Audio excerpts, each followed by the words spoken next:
Topic is types of logic gates. Logic gates basically तीन categories में divide किया गया है। एक को हम कहते हैं बेसिक, दूसरे को हम कहते हैं fundamental and third one is our arithmetic.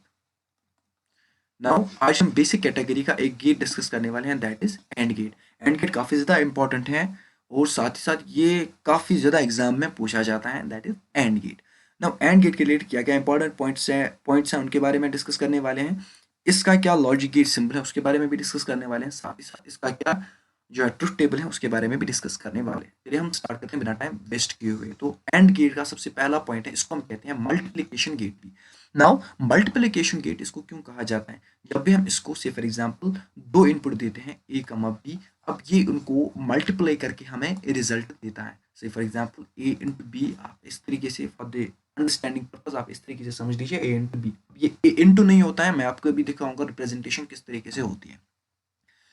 जब हम लॉजिक गेट्स के बारे में डिस्कस कर रहे थे तब हमने एक चीज वहां पर नोट्स की कि लॉजिक गेट्स में कितने भी इनपुट हो सकते हैं बट एक ही आउटपुट होना चाहिए, ये इंपॉर्टेंट है। ये फॉलो करता है एंड गेट। इसमें दो इनपुट्स होते हैं, say for example A and B, दो इनपुट्स होते हैं। ये आउटपुट देता है एक ही, या तो वो ए होगा या तो वो बी होगा, डिपेंड करता है ये क्या आउटपुट होगा। अब ये किस पे डिपेंड करता है? ये डिपेंड करता है कि ट्रुथ टेबल इसका क्या होगा। आई होप पहला पॉइंट आपको समझ में आया होगा कि AND gate is also called as multiplication gate, क्योंकि ये दो इनपुट्स को मल्टीप्लाई करके एक आउटपुट हमें देता है। जो इसकी नोटेशन है, इसको हम किस तरीके से डिनोट करते हैं? अगर दो इनपुट्स होंगे तो उसको हम ए डॉट बी भी डिनोट करते हैं, इसको हम ऐसे भी डिनोट करते हैं। क्लियर? दो इनपुट्स में कोई गैप ना रखो, एक ही साथ लिखो उनको। अगर हम प्रोपोर्शनल लॉजिक की बात करें, इसको हम एक कंजक्शन सिंबल इस तरीके से भी डिनोट करते हैं। This is also an AND gate. So जब भी आपको इन तरीके की रिप्रेजेंटेशन मिलेगी तब आप ये चीज समझना कि एंड गेट की बात हो रही है।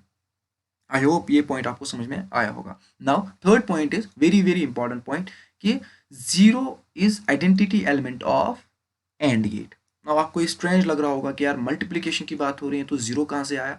मैं आपको अभी बताता हूँ आपको कि जब भी हम जीरो को किसी इनपुट से मल्टीप्लाई कर रहे हैं तो वहां पे जीरो ही आता है। ये तो हमें क्लियर है। फॉर द अंडरस्टैंडिंग पर्पज अगर मैं यहाँ पे 9 लूंगा, यहाँ से जीरो इसको मल्टीप्लाई करूंगा तब भी आंसर क्या आ जाएगा? जीरो ही आ जाएगा।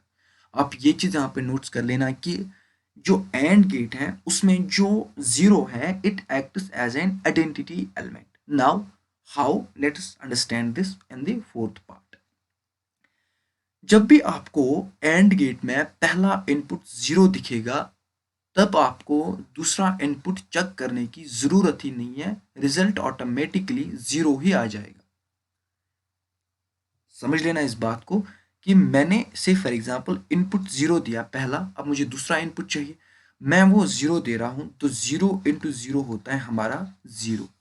तो यहां पर ये पॉइंट आप समझ लेना कि जब भी पहला जो इनपुट होगा हमारा वो जीरो होगा तो नेक्स्ट दैट इज दूसरा इनपुट चेक करने की जरूरत नहीं है, रिजल्ट ऑटोमेटिकली जीरो ही आ जाएगा।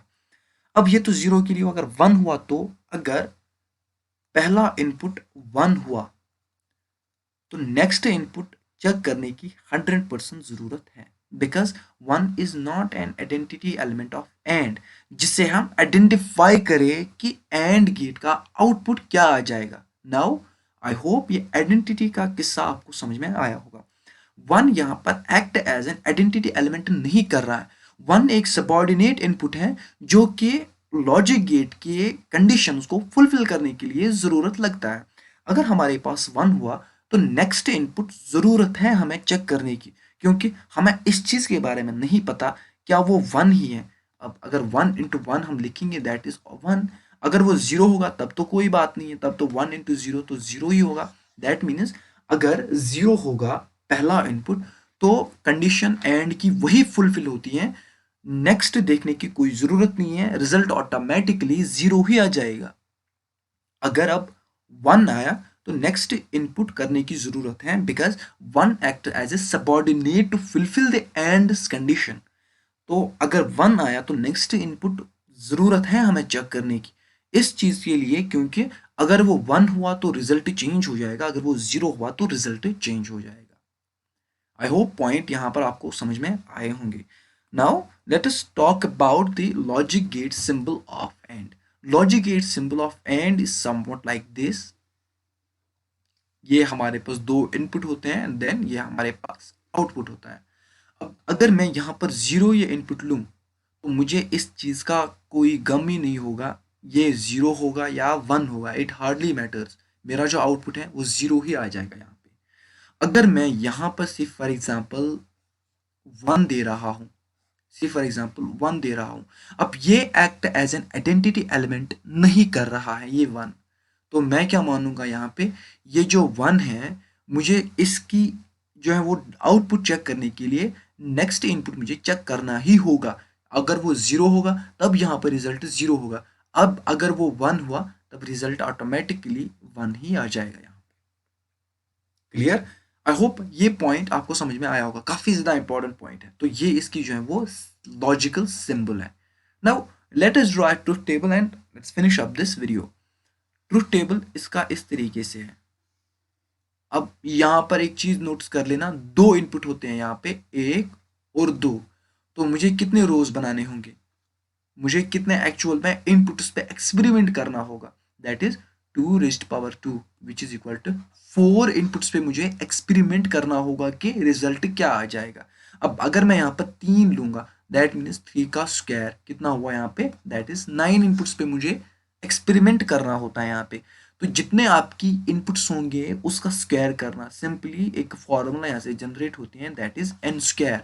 If your input is N to the power square पे आपको उन एन इनपुट्स पे जो है वो क्या हम कह सकते हैं वेरीफाई करना है, अपना रिजल्ट एक्सपेरिमेंट करना है.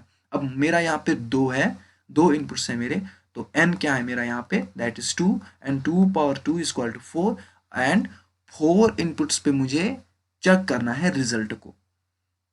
ये पॉइंट यहाँ पर बहुत ज़्यादा इंपॉर्टेंट था इसलिए मैंने यहाँ पर पहले ये कवर कर दिया.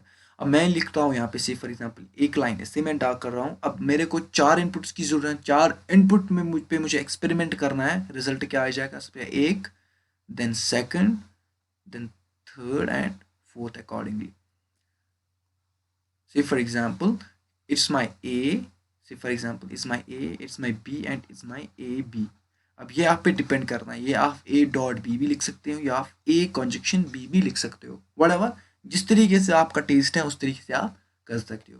अब सबसे पहला इनपुट जो हमारे पास आ जाएगा यहाँ पे वो ऐसे 0 0 भी हो सकता है, क्लियर, 0 0 भी हो सकता है, हमारे पास 0 1 भी हो सकता है, हमारे पास फॉर एग्जाम्पल 1 0 भी हो सकता है, हमारे पास 1 1 भी हो सकता है.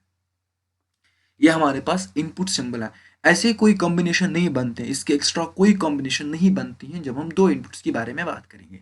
तो मैंने आपसे क्या कहा कि जब भी आपको पहला इनपुट 0 दिखेगा तो रिजल्ट में आपको 0 ही लिखना है. अब अगर हम यहाँ पर वेरीफाई भी करेंगे 0 इंटू 0 हुआ हमारा 0. अब दूसरा क्या है, दूसरा है 0 एंड 1. जो ये 1 है ये हमारा बी का इनपुट है, यानी कि हमारा दूसरा इनपुट है. अब पहला इनपुट हमारा 0 है तो यहाँ पर क्या लिखेंगे 0. दैट मीन्स जब भी आपका पहला इनपुट 0 होगा तो रिजल्ट में ऑटोमेटिकली 0 आ जाएगा. जब हम 0 इंटू 1 करते हैं, आप कैलकुलेटर पे उठा के देखिए 0 into 1 is equal to 0.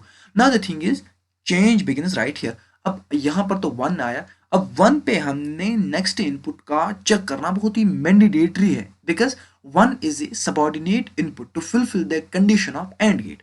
Now the thing is AND का जो पहला इनपुट 1 है, नेक्स्ट इनपुट का चेक करना बहुत ही जरूरी है, that is 0. Now 1 into 0 is again 0. यहाँ पर फिर से 1 आया तो नेक्स्ट इनपुट जरूरत है चेक करने की, 1 इंटू 1 इज 1. दैट मीन्स कि जो हमारा ए बी आया दैट इज 0 0 0 1.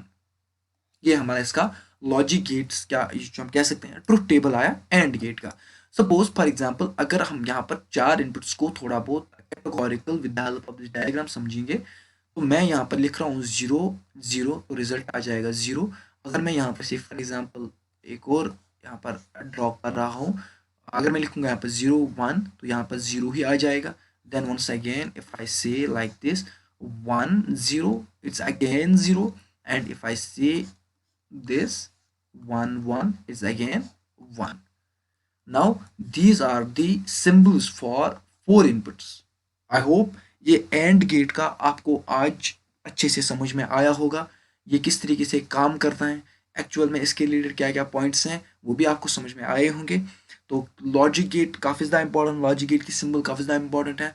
साथ ही साथ इसका ये भी इंपॉर्टेंट चीज़ है कि इसका ट्रुथ टेबल क्या है वो भी काफ़ी ज़्यादा इंपॉर्टेंट है। तो ये था हमारा आज का वीडियो। मिलते हैं आपसे नेक्स्ट वीडियो में। Thank you, have a nice day to all of you.